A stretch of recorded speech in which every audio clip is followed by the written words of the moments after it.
Hello, listeners, and welcome to the Imperial Senate podcast. Unfortunately, there were some technical difficulties when recording this episode. That said, we have done our best to edit things together so that things still flow as smoothly as possible. Thank you, as always, for listening, and enjoy this new episode of the podcast with our hosts, Charlie, Claire, and Nicky.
I'll tell you what's keeping me company since Kenobi is literature. Because Shadow of the Sith was amazing by Adam Christopher. And I'm currently listening to Brotherhood by Mike Chen. That one's very cool too. I'm digging it a lot. So it's it's good. I haven't dug into either of those yet, but I'm very, very excited to start. Yeah, no, it's pretty super. It's one of those things where it kind of feels like the way the Clone Wars as a series functioned for the prequel trilogy. This book almost feels like that for 9 and the sequel trilogy in general. Like it adds layers to so much, and it's also like just a really exciting adventure as well. Really cool elements added into the universe, and like doing a really good job as well with like playing with several different pieces of the canon. It draws on video games, it draws on comics, it draws on even the myth books, if anyone's checked those out. So it's like it's just a really cool sort of marriage of all these things, and tells this like really amazing story about this, with this young family at the center of it, and of course Luke and Lando, and just all sorts of great little characters popping up. So if you're digging your Star Wars movies, especially 7 through 9, it's I hate to say like required reading, but it's just a really vital piece of the puzzle. It's really good. That's my endorsement.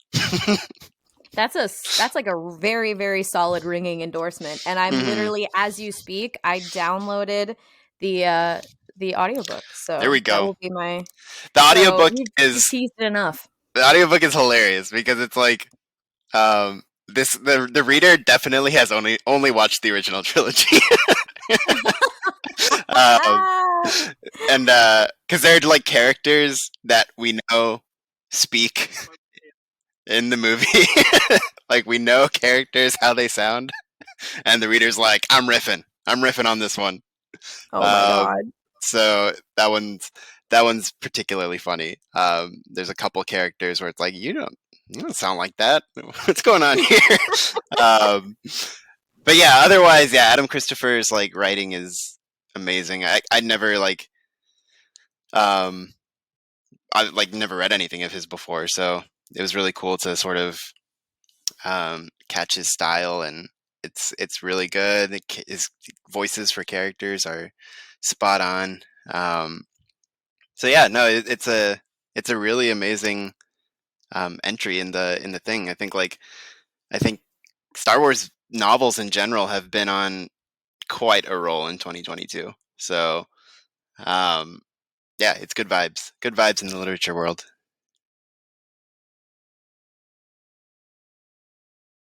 Anyway, I'm excited to read that book. Yes, I've read 205 pages, and it's very good. I had to stop because I got busy at work, and I'm looking forward to diving back in. Yeah, and that's about halfway, right? It is. It is about halfway. It's a chunky Maybe. book. It is chunky. It's funky too. It's longer. I think it's longer than the first Thrawn novel. Wow. So yeah, maybe like 450-ish or something pages. I'm not sure, but you can't tell because you're gonna flip right through it because the story is so engaging. I'm excited. I tell you what though, like Okay. yeah, like you were saying, Nicky, like it does a really great job at like bridging like everything together, like the Clone Wars does. And there are a lot of moments that feel very so Star Wars that you just can't help but like punch the air with excitement. There's like a sequence on this planet which feels so much like Empire that it just gave me the giggles. yeah, it's full of all that, and then adds new things as well. And yeah, there's shit where it's just like it's so good because it's like, you really like just with Luke, like right off the bat, you get this balance of, you know, the Luke we all love and know, and the Luke that he grows to hate in Last Jedi. Like the Luke that he looks back on and is like, the fuck was I doing? And so yeah, no, it's just it's so cool, and in being in that Luke, you also get like really badass moments because he's like leaning into I'm the boss kind of thing. So yeah, no, it's such a clever novel, and yeah, I always think it's funny how Adam Christopher was supposed to do something Mandalorian related, and that got scrapped for whatever reasons. And it's just kind of funny that they're like, well, you can't do this Mandalorian thing. How about an adventure with Luke and Lando that like directly ties into these 3 movies? He's like, yeah, okay, sure, yeah. Let's do that. That sounds good. Oh, if I have to. Yeah. So yeah, super exciting. Congrats to him. It's a banger novel. So can't wait to see what else he does in Star Wars land. I can't wait to see just more. I can't wait to see the new dubs for episode 9. It's going to be so fun. Dark magic, the secrets only deceive you. I think that's what that's what God damn it. I was like losing my mind at the reader. Anyway, it's it's really funny. I think a lot of people were like anticipating the book to be like, oh, this is gonna fix episode 9. It's gonna be to fix it. And I'm just like, it's funny because it does what the Clone Wars does. In the way the Clone Wars, you know, air quotes, fixes the prequel movies by leaning into them and embracing them and just being like, yeah, this is it, and we're gonna expand. And that's what this does with a lot of 9. It's like there are things where, like, you know, through whatever reasons, clunky edits, or what if you want to call it, bad writing, where there's like things in 9 that you're like, whoa, okay, you just pulled some stuff on me. And the way Adam Christopher navigates it all, it's like with such precision, and to be like, oh wow, that makes total sense now. It's very clever. So yeah, I encourage anyone to jump in. He made me give a shit about Dio, which I thought was impossible. Dude, Dio fucking rocks. Dio rocks. Ochi's a piece of shit. Like, Ochi might be one of the most despicable people in the Star Wars galaxy. And it's fascinating. It's such a wild ride. Adam Christopher does a great job at blending like the Ochi that we see in the comics with the Ochi that was kind of like hinted at in episode 9. Because you're kind of like, well, you know, like these are obviously 2 different time periods, so of course people change in the time. But it's very much the same person, and you laugh at stuff he does, and then you also like genuinely fear him. Yeah, because he's a cruel doofus. That's that's exactly the aesthetic I want to bring to my real life is cruel doofus. That's ideal energy. Yeah. Yeah, know a few of them. You're gonna make an Ochi stan of me yet. There's also a fucking wild Ochi flashback. Yeah. And it's just like it's really cool. All the like there are things that he draws upon to tell this story that it's just really it's a really great exercise in looking at the whole galactic picture of stories. Like just people I didn't expect to show up and not like Kramer walking in the door at Seinfeld where everyone's like, hey, look what it is. Like it's all very organic and it feels right and it just feels like this is their lives. This is how they live. And yeah, it's a good ride. I think anybody who wants to just have a deeper connection to 7, 8, and 9, it's so worth the time. I also did enjoy looking a little bit more into the bureaucracy of the New Republic and how it, you know, it repeats the same mistakes that were there before. And I just related to it a lot, like having to deal with certain, like, just pricks. And like Luke, it's like, hello, I'm Luke Skywalker. Can I come in? No. Yeah. It's like fuck you. We're busy here. Yeah. All that stuff's great. There's so much foreshadowing in regards to how things are gonna fall, right? And and the Luke and Ben stuff is just excellent. Yeah, it's like because it's like you can tell the love, but like he doesn't know what to do with him, kind of thing. And it's like there's this push and pull of what, you know, what is the best thing to do concerning this kid, and how they clearly, you know, have that familial love, but like there's also just confusion about what, like, how do we act? Yeah, how do you approach that? Yeah, so especially from his point of view as well, from Ben, who's obviously also a child who is having to deal with the fact that he can't come off as too good, even though he is, because he doesn't want everyone else to feel like it's, you know, I'm just the nephew. It's fucked up. Yeah, and like I won't like consider this a spoiler because this is like right at the beginning. But like there's this little passage where Luke is like, yeah, Ben's good, and if he continues on, he can be almost as good as me. just like fuck, Luke, what are you doing, man? This is the guy you will hate. Yeah, I was gonna say, there's the hubris of the guy right there. And like that's what I'm talking about, where it's like the novel is just full of those little things because it's not a feature of his character in the story, but it's there. So that's why yeah, it's so clever, and the Lando stuff is amazing. Like when they said it was a Luke and Lando sort of adventure, I think I didn't expect how central Lando was to like the true heart of the story. Like he's really the driving force of sort of the emotional core.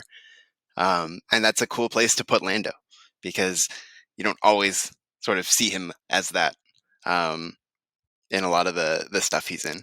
So yeah, it's cool. I need to just stop blabbering about it and just let people read it.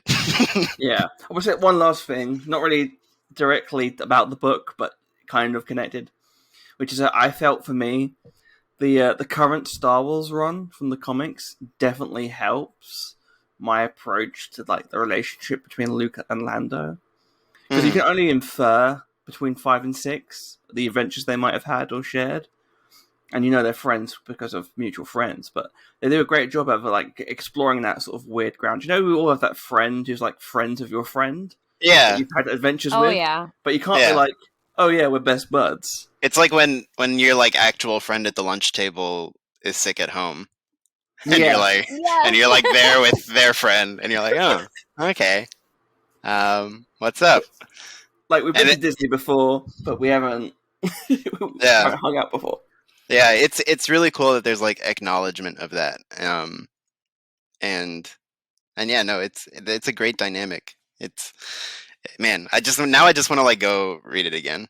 It's one of those ones that like I won't say require. It's like you would benefit from sort of like getting it all and then sitting with it and then being like, maybe I'll revisit that, because there's a lot. There's just a lot in general. It's dense in a good way. Luckily for me, or I say luckily, I have like 2 surgeries coming up, which means I'll be like gone for the show a bit. So I'm gonna luckily for me, they're gonna cut my face open twice. Yeah, because the thing I was supposed to have done, for the listeners who want to know, didn't turn out the way I expected. It was supposed to be done that day. It wasn't. They had to go back, check, and so now they're gonna have to like do one thing with my mouth, cut it open. I have to heal, then go back, do it again, and to have the original thing done. So I'm gonna have like a decent chunk of time at home. I just had this image now of like the doctor right before they put you under. He leans in real close and says, "What that mouth do?" You know what? You joke about that, but that's pretty much how I've had like experienced my life. So because my tumor was, I mean, like, kind of in a sense, like, because like, I had a rare tumor, and it's a rare thing. I've had so many people like staring, like, when you're like 12 years old and you've got like uni student girls staring in your mouth, going, "Wow, yeah, baby." You're like, okay, I see what we're doing. But they pretty much looked in my mouth this past time, and they had like the actual like proper surgeon guy come in, like the expert, whatever, who pretty much said, we don't know what this is. Like we don't know what's happened. Like we don't know what's going on." Luckily, they've like worked out kind of what's going on, which is that there's like bits of a shard of bone in my jaw that they have to remove. And then I was like, "Is this like operation?" And they're like, "Yep, it's going to be an operation." And I went, No. Is this like the game Operation? And then they just looked, and I went, "Yes." Like, there'll be a loud buzzer. So yeah, I'm gonna have plenty of time to sit at home. I think I might wait until then to like get the book out and just finish it up, because it's really fun. I just don't have much time to delve into it as much as I would like to, but yeah, read the book. It's good. I'm excited to. I'm excited. Lego special coming out soon as well. You excited for that? Always. I've heard great things. So it's like not that like I expected Lego to flub a special. Like they don't mess these things up. They're very consistent. But yeah, super excited. Just a few days out from it coming out, and it's gonna be a fun summer vacay. Wow, wait, when is that coming out? August 5th. That snuck up on me. Yeah. Holy shit. Hell yeah. Anyway, yeah, I'm excited too. I forgot it was coming out. And now I'm extra excited. Every time I just see the trailer and just see the Palpatine like rubbing, Vader rubbing suntan lotion on Palpatine, it's just like, this is what life is about. Star Wars. I just love that the vast majority, almost exclusive level of post episode 9 stories are done in Lego format. Yes. I think we got like a 0.2% from a Charles Soule comic. But yeah, it's very fun that Lego's just sort of doing what they do best and having fun with the saga and doing it in a time frame after the movies. It's just a fun thing that they're able to do. But yeah, but that's it. Star Wars news wise, there's not much else to add. Thought it'd be nice. Welcome to the Star Wars family, Amanda Stenberg.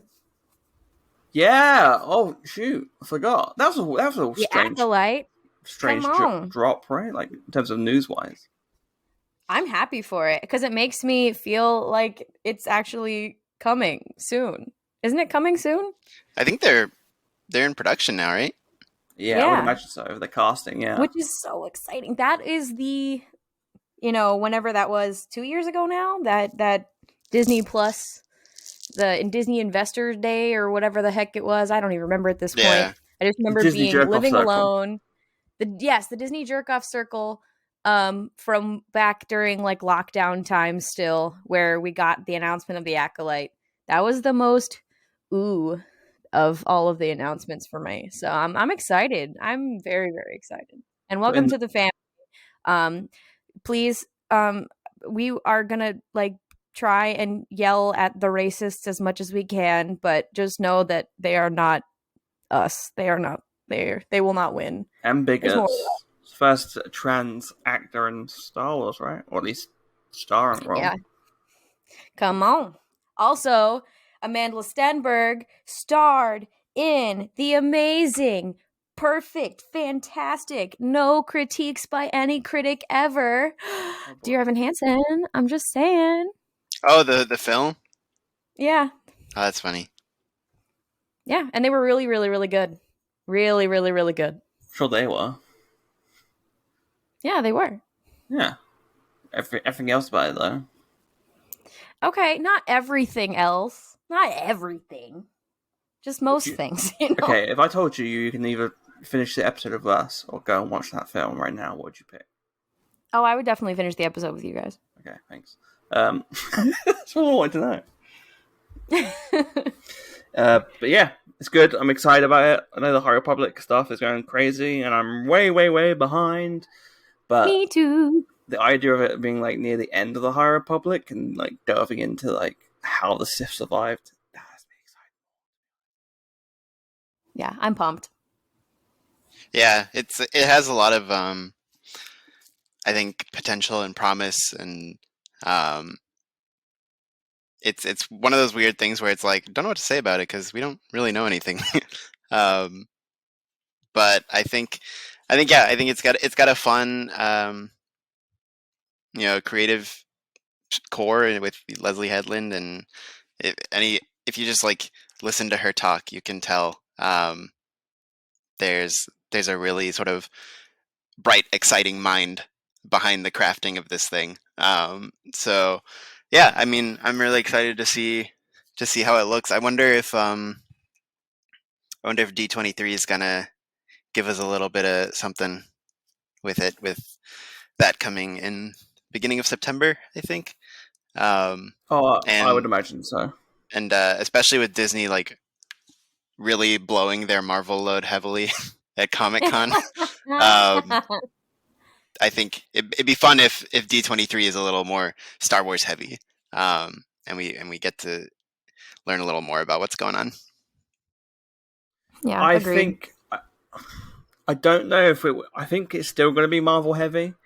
I think the idea maybe I could be wrong, but D23 for me feels like it's more internal Disney Plus related. Like I feel like we're gonna have a lot of Disney Plus announcements at D23, which is where Star Wars is.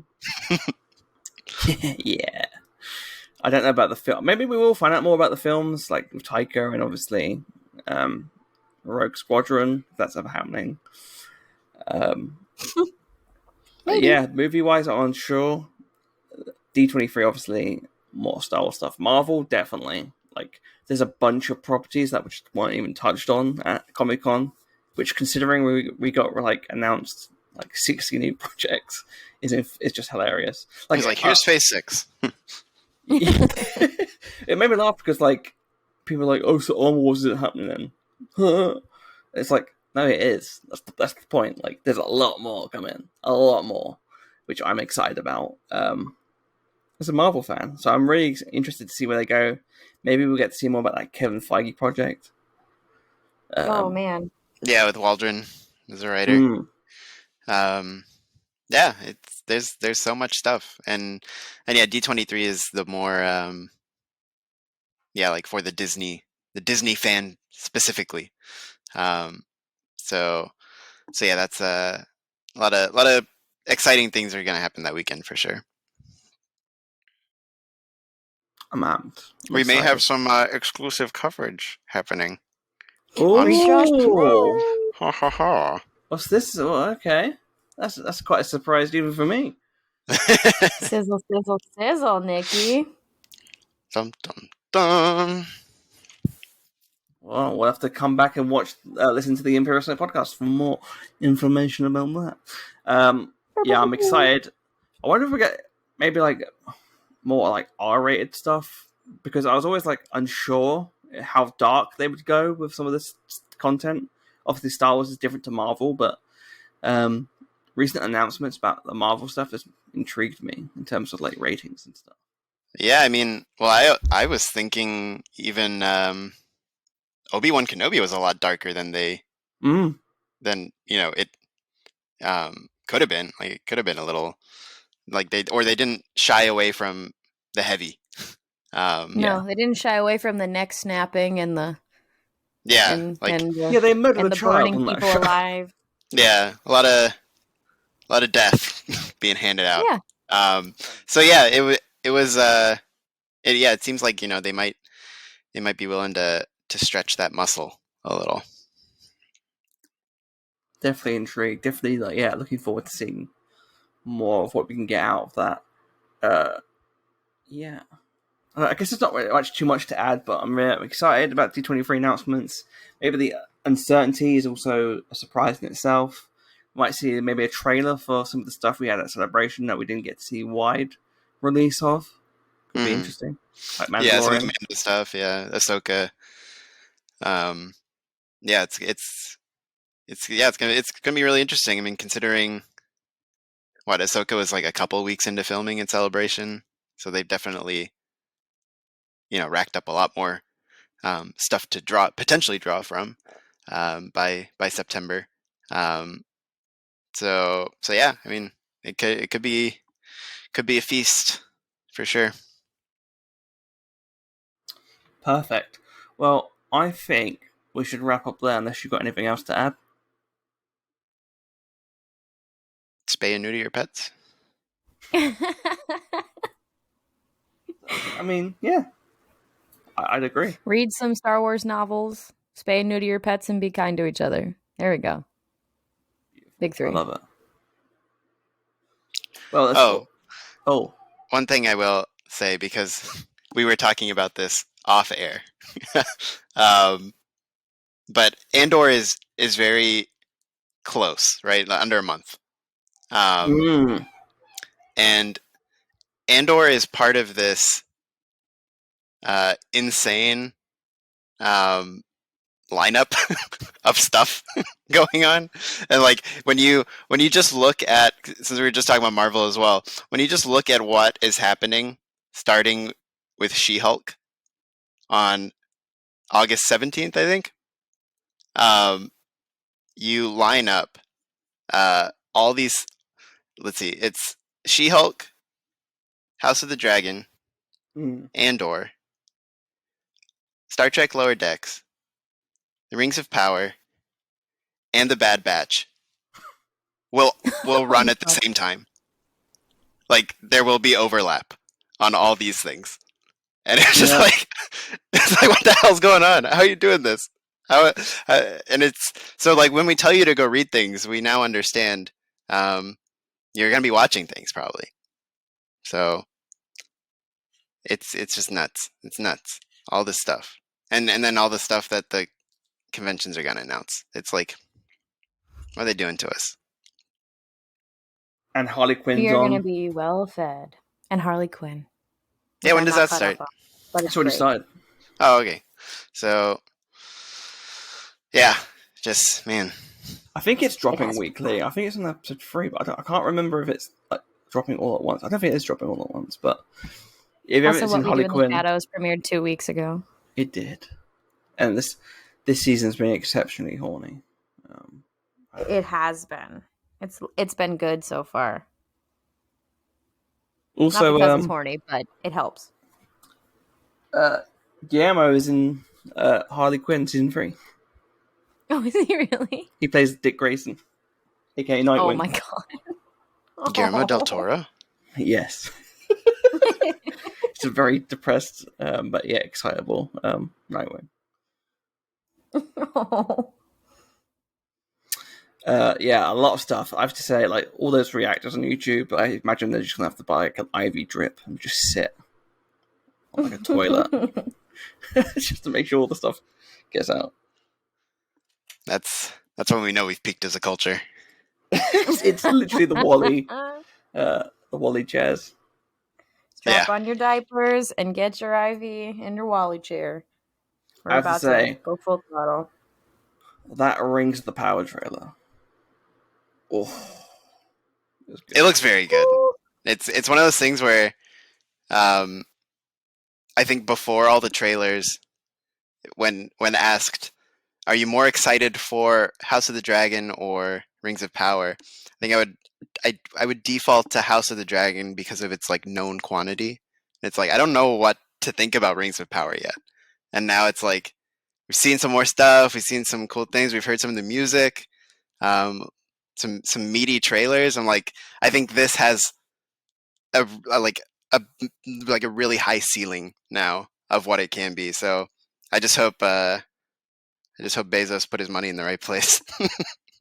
It does feel like a weird sense of like deja vu to our childhoods because we've got like Hayden and Ewan back as Anakin and Obi-Wan.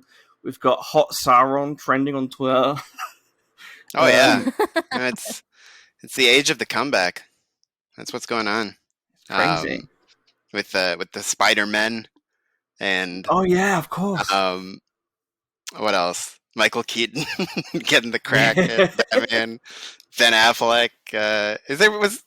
Am I making this up? Was there a Daredevil Ben Affleck rumor?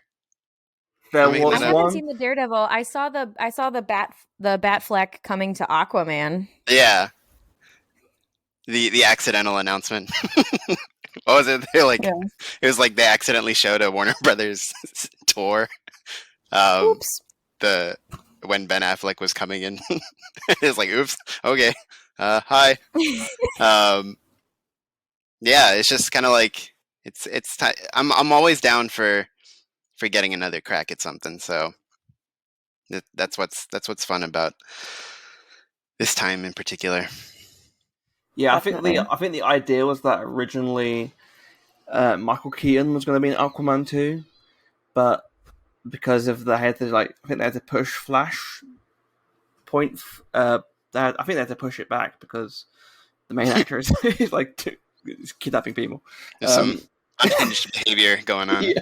to say the least. Well, Allegedly. So I think And the then idea it's what been caught on film. was yeah, we're just covering our butts legally, Nicky. But yeah, like I think the idea was that originally it was supposed to be at post Flashpoint, so Michael Keaton would be the only Batman left. But no, they've had to change it. So there you go. A lot of fun. Enjoy your Lot of TVs, fun. everybody. Just enjoy your sick lives. You will be spending a lot of time in front of them. We're doing good. I think we're doing good, content-wise. yeah, we will be. We will. You will be. You will be watching us on Disney Plus. August. Yeah, excited.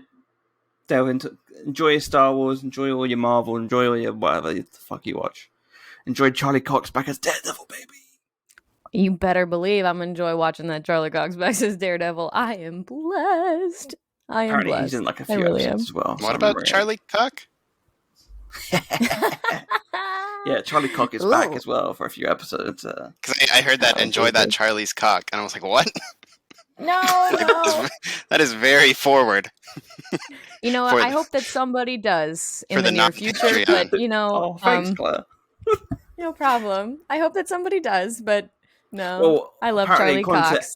According to this AMA thing on Instagram, someone wants to kiss me. So if you want, Charlie, stop asking yourself questions. It's gone too far. Oh, it's gone too far. Actually, Nicky, I think you'll find I did kiss myself during celebration. That's nice. You did worse than that.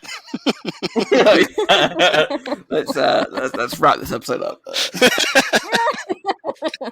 Scotty sent me a picture on Twitter the other day, which I hadn't seen before, and I was like, "Oh, fucking hell!" That's how it be.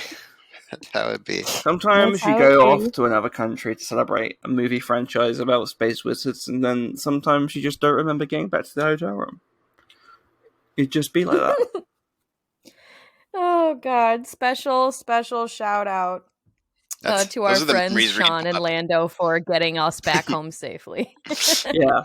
Also, go listen to Sean has a new podcast. Did you see that? He does. Yeah. Let's have a quick. Yeah. We should add like a promotion thing on the tweet. We should. So Sean has a podcast called Boga's Cantina at Boga's Cantina on Twitter. Also, Sean is great. We love Sean. Go follow. Absolutely. Go listen. I love meeting one of our fans for the first time in public, and then like having to be like instantly becoming friends. Or and instantly having to be brought back to the hotel room because I can't remember it. It's always fun. That's how you know someone's a good egg. Is they're like, hey, we just met you like today, but yeah, we're gonna make sure that Charlie gets home safely and that Claire and Mel also get home safely. I mean, you two are fine. Oh yeah, we were fine. You were not. But we were good. It's still nice to have the company. Thank you, Sean and Lando. Forever grateful. It was a vacation. I'm not going to apologize for getting crazy. No, have fun. My favorite is Drunk Nicky on day one, which is just literally talking about Star Trek in detail. It was great. My favorite is Clint buying a sweatshirt from the cave. That was Reed. Reed, not Clint. You're right, that was Reed. Where they only had I think I had too much to drink. Had like 2XL, so he was like wearing a. But yeah, at the cave, baby. Look, if you don't fuck with the cave in Anaheim, California, like you don't fucking know us. That's what I'm saying. That's right. That's a place to be.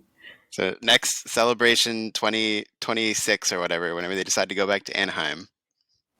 Live podcast at the cave. You go, yeah, we're gonna do a live show at the cave. We'll be in touch with them, and then they'll have to shut down probably.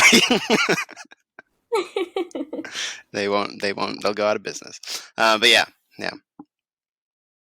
I was trying to find if there's a bar in the UK called The Cave, and now it's got a Wikipedia entry called List of Caves in the UK.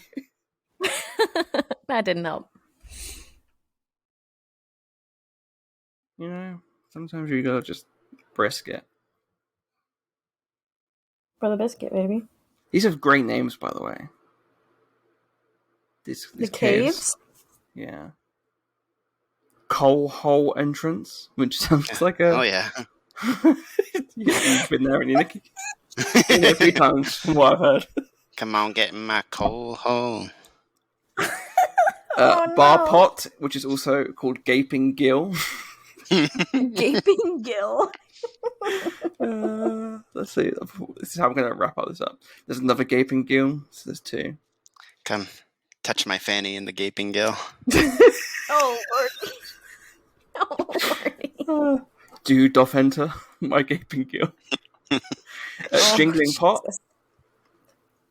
Got a couple of those. That's not one. Jib tunnel. Jib tunnel. It's a cracker. What? Manchester Hole. There we go. Rat Hole. Rat hole. Rift Entrance. Oh God. Stump Cross Cavern. Yoda's Pot. That's close to Yoda. Dog Hole Cave. Oh my God. Any other ones that sound slightly wrong?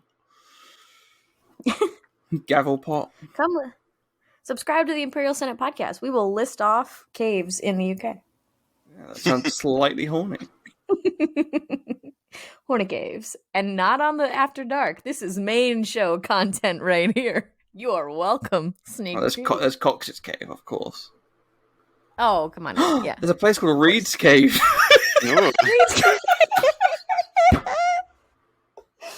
I didn't know his cave was located in the UK.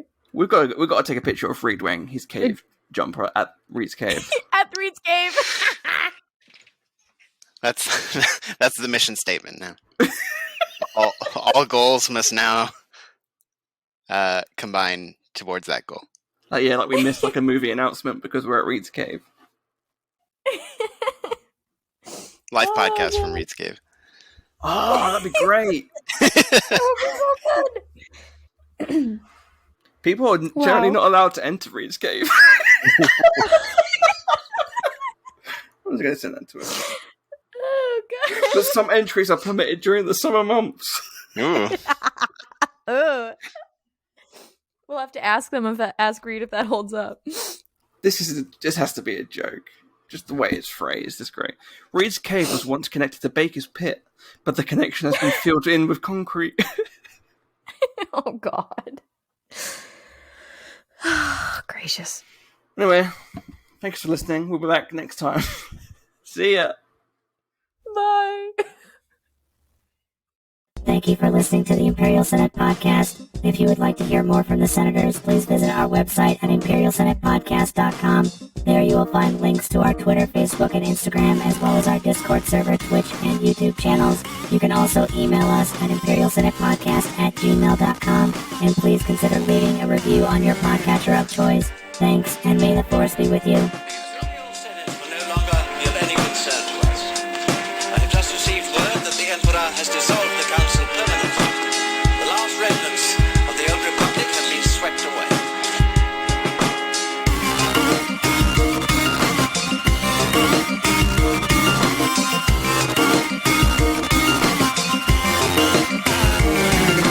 The Senate will no longer be of any concern to us. I have just received word that the Emperor has dissolved the Council permanently. The last remnants of the old Republic have been